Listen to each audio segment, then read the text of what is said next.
most viewed, merong price yan. Special pricing yan. No? Kasi we have 10 also, no? 10 consolation prize. No? So, a total of 1, 2, 3, 10, so 13. We have 16 prizes up for grabs. So, celebrities are welcome. So, celebrities, welcome to participate. So, opo, wala pong paramihan ng views. Para baka po kasi kabahan yung mga ordinary people na...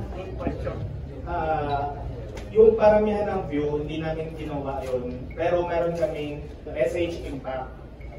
So, although that will not be the main criteria, pero kasama siya sa judging criteria. So, other than that, meron din yung pinaka-importante is, of course, yung relevance of the topic to the theme, no? And the creativity and originality, yun yung dalawang pinaka-malaking impact sa criteria for judging. Pero sa likes, we can say yung message impact yung mas importante. Thank you. And even group po pwede, di ba? Hindi naman Yes, individual. group, yes. Okay. Sige, yung next question ko po, I'm just curious lang po kanina kasi pinabagit na ni Sir Wilson na ang FFCCCI ay in-honor po si Ms. Nora Honor. The only business organization and condolence. Yes. So I'd like to ask lang po, ano po yung naging closeness or encounter kay Ms. Nora Honor para po bigyan niyo siya ng ganun, parang tribute or... Actually, Nora, I've been known her since I'm a high school student. So Noranyan po kayo. Yeah, we admire her nice voice, very good voice. So, and then he's from Black to Beaches also. Actually, we admire him, and then became the national artist. So we to honor her during our day. May monetary din po ba contribution ng FFCCC? Wala naman. Sa bagay po, yung condolence pa lang po ay malaking bagay naman natin. Congratulations, sir. And yung last na lang po, ano po yung mga future projects pa aside po dito sa TikTok competition na naiisip nyo? Kasi yung mga previous presidents po ay very active. At may mga, lagi po kami tinatawag na ang entertainment dito para po sa mga projects ng FFCCCI. As I told you, every month we'll conduct some business talk to introduce to the young people how to conduct their business. We start up also, and then we might also make some franchising to introduce for the young people to start up the business.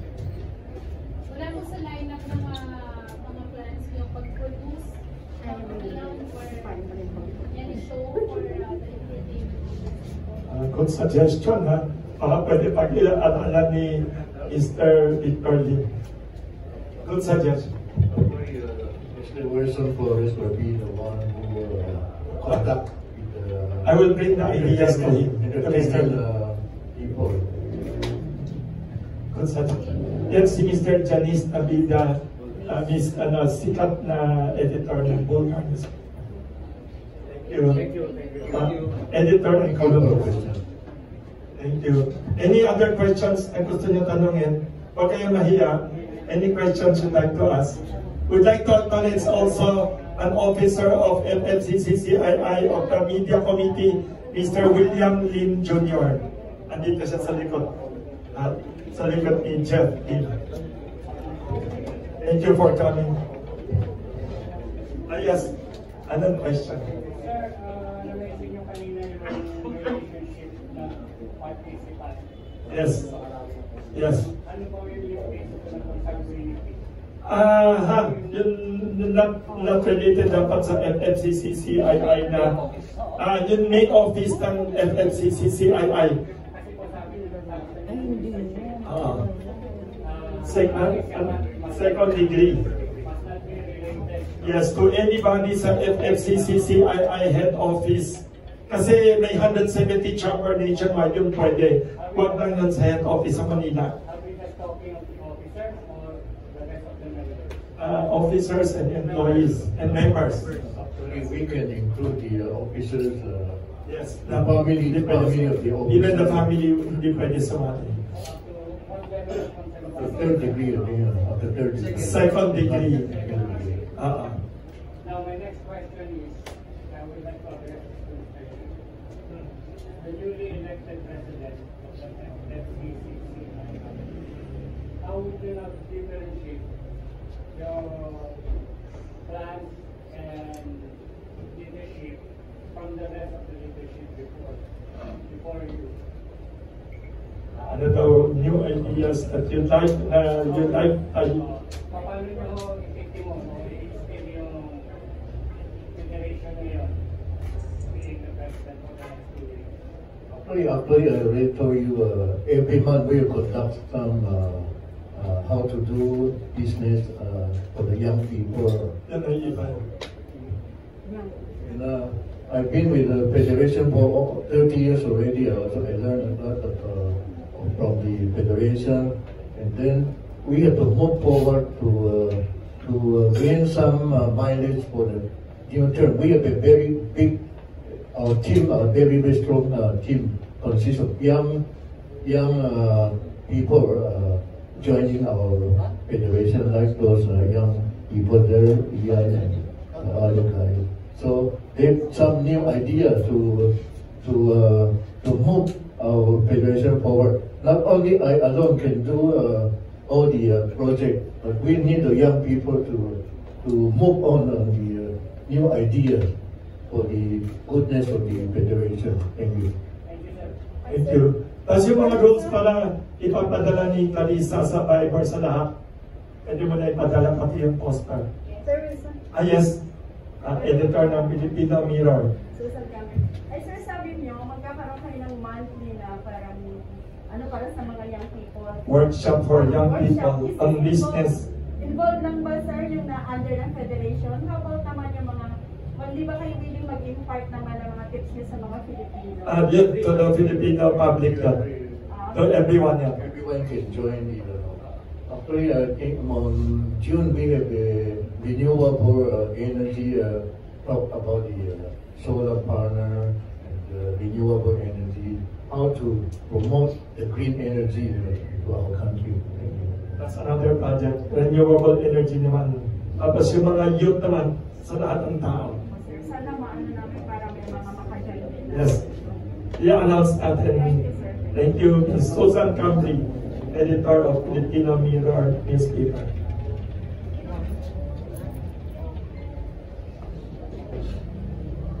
May tanong din tayo dito. Sabi nila, when do you expect to announce the winners? Kailan daw? Anong date to announce the winner? And please kindly repeat, when is the deadline? May tatlo na nagtanong dito. Watching via Facebook Live. When is the deadline? When is your plan to announce the winners? The submission deadline will be May 27, 2025, and the result will be concluded on June 8, 2025. Tinanong din dito, when is the exact day of the Philippines-China diplomatic relations anniversary, which was started by the late President Ferdinand Marcos and Imelda Marcos, the former First Lady? When is the exact date? I think June 9? June 9, 1975. We will celebrate on June 7. This is Pasig River project. We joined with the First Lady to conduct this celebration, 50th anniversary Philippine-China relationship. We will make a very nice presentation along the John Street. We will put up some lighting show and for public to view the on June 7. So we'll invite the media also to cover the event. The media so invited to go there to cover also this project. We at 6 o'clock in the evening. 6 p.m. with First Lady as a special guest. and of course federation leaders.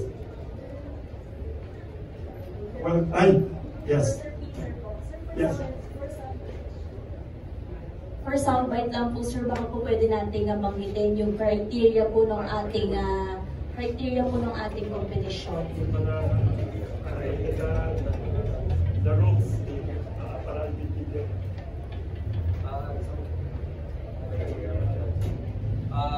Ito po yung criteria for participation.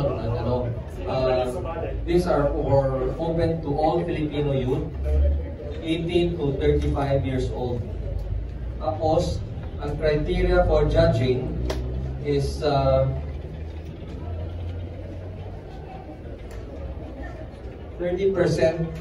relevance to theme, 30% creativity and originality, 25% message impact, 15% technical quality, so that's a total of 100%. Magkano ulit mga premyo? Pwede pakiulit, Mr. Peter Mangasing? Ang first prize po is 100,000. Second prize is 50,000. Third prize is 30,000. Tapos 10 consolation prize na 10,000 each. And then we have a special citation which is 20,000 each. One is the President's Choice, Youth and Integration Committee Choice, and yung huli, Media Committee Choice. So sa lahat po will be 16 prizes ang programs. Total, magkano total? Magkano total prizes? Magaling dito magbilang si Jet at William.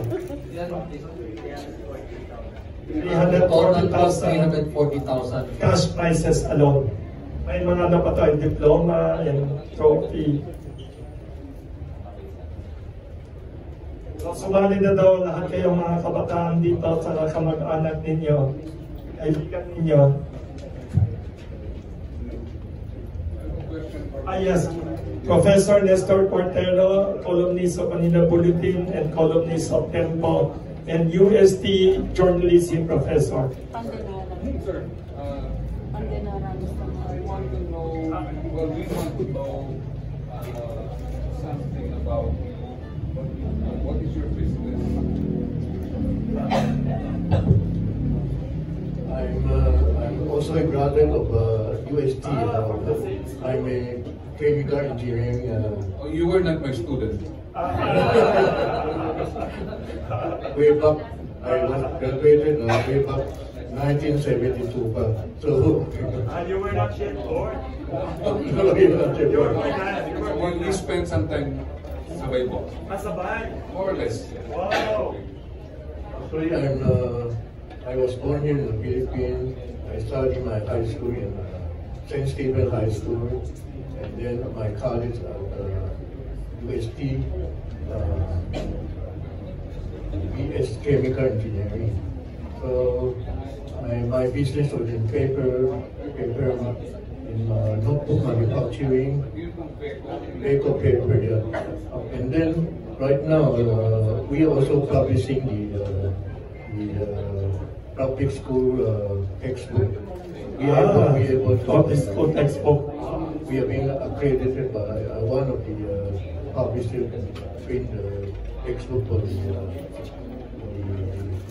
public school by the Department of Education, Central Office. So actually I've been in business for 45 years already.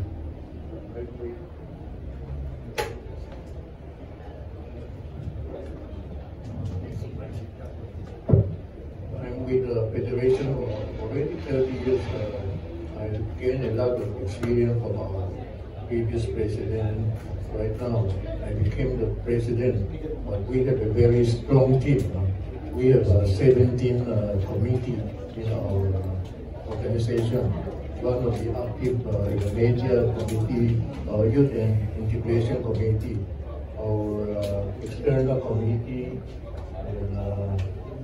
and tax committee, and we have also labor committee, almost business committee. We also have government relationship committee also. So your company produces all sorts of paper. Paper products. We are producing all kind of office products like file folders. Pati folders. Parchment paper, stationery product also. So we employ around 500 people in our company. So we are very close to our employer. So employees relationship very good. You make notebooks. Yeah, we make notebooks. We have two kind of notebook for the yes. Hindi naman manyaman yung mga bata, and also high-end product. So we have two kind of notebooks to serve our nation students. By the way, yung kinakain niya pandinora yan. Hindi yan pandikoko ha. Hindi yan walang koko. Walang koko na.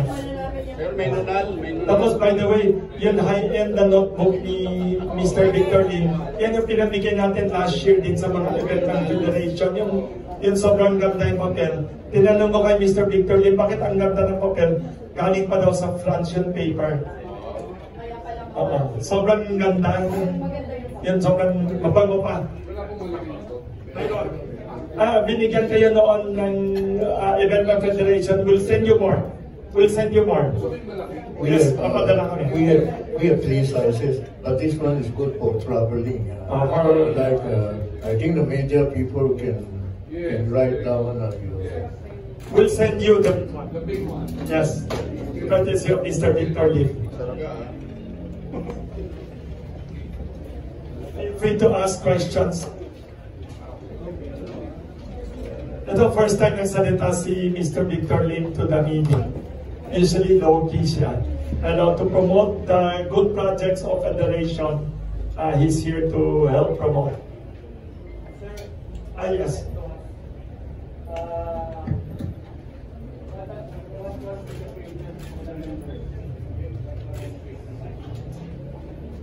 Under the future plans for the Federation members, 170 organizations.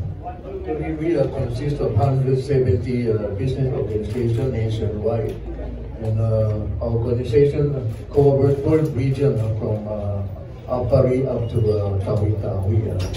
So our various school project given to all the region, 12 regions distributed equally. And we have these young people right now. So the future of Federation was those young people with new idea. Right now, the AI is already here. So we need some young people to lead our Federation in the future.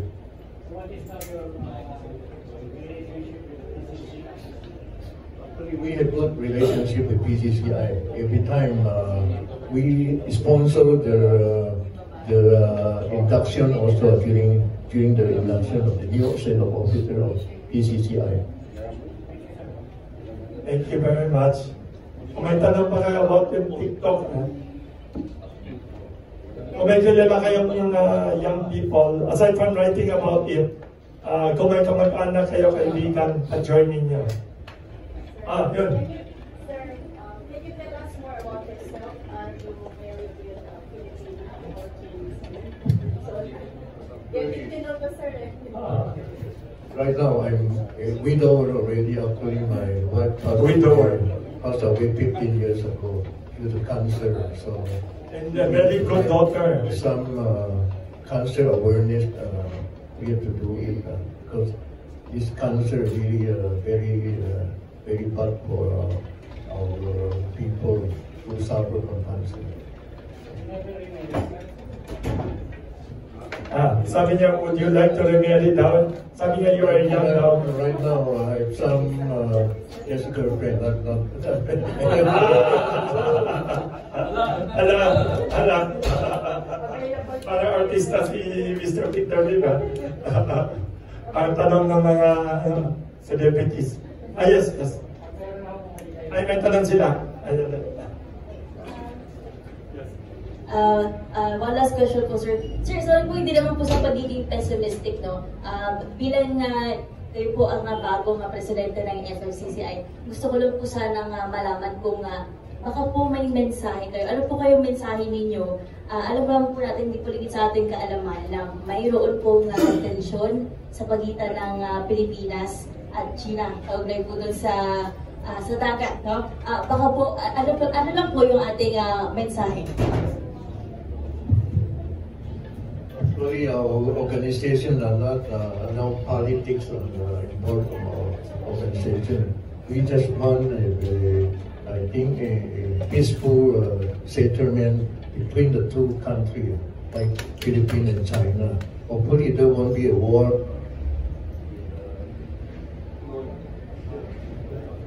There won't be a war. It's a very sad thing. It will affect everybody. This kind of war right now is very later, not like before. The kind of bomb is quite later to everybody. So hopefully, let's pray for peace and everything will go smoothly. And our country will be more peso coming in, and we have to boost our export to USA or something.